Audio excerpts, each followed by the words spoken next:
ഇതാര് ഉണ്ണിയാർച്ചയോ? ആർച്ചയുടെ നാവിന്നാണോ കീഴടങ്ങലിന്റെ ആ സ്വരം ഞാൻ കേട്ടത്? എന്തു പറ്റി ആർച്ചയെ ഊരിവാൾ ഇത്ര വട്ടം നുറയിലോട്ടിടാൻ? പിന്നെ എന്തുണ്ട് വിശേഷം? നേരാങ്ങള ആരോമൽ ചേകവർക്ക് സുഖമാണോ? ഭർത്താവ് കുഞ്ഞിരാമൻ ഇപ്പൊ എന്ത് ചെയ്യുന്നു?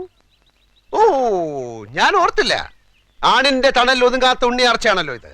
ഏതെങ്കിലും ഒരു ആണിനെ അനുസരിക്കാത്താണല്ലോ ഈ ആർച്ചയ്ക്ക് പറ്റിയ കുഴപ്പം.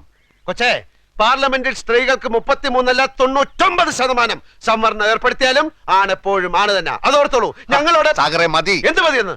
വീട് തേടി വന്ന ഒരു സ്ത്രീയോട് ഇനിയും ഒറ്റ അടി വെച്ചെന്നാണ്ടല്ലോ എന്നെ പോലീസിൽ പിടിപ്പിക്കുകയും നിന്നെ ആഫീസിലിട്ട് പൂട്ടുകയും ചെയ്ത് ഇവളോട്. അതൊക്കെ കഴിഞ്ഞില്ലേ സാഗറെ? ഓ, കഴിഞ്ഞോ?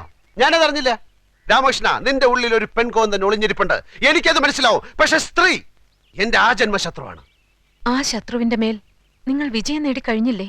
എനിക്ക് വിജയിച്ച മാത്രം പോരാ, ശത്രുവിനെ കട്ടിച്ച് കേറി താണ്ടവ നൃത്തം ചെയ്യണം. എന്ത് വേണമെങ്കിലും ആകാം.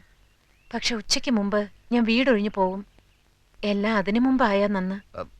ഇല്ല മാഡം, ഈ സാഗർ ഒരു പച്ച നിർത്തടാ. നീ എനിക്ക് സർട്ടിഫിക്കറ്റ് ആയിരുന്നോ? ഞാൻ പാവമല്ല, ഞാൻ ഭയങ്കര വൃത്തിയായിട്ടവനാണ്.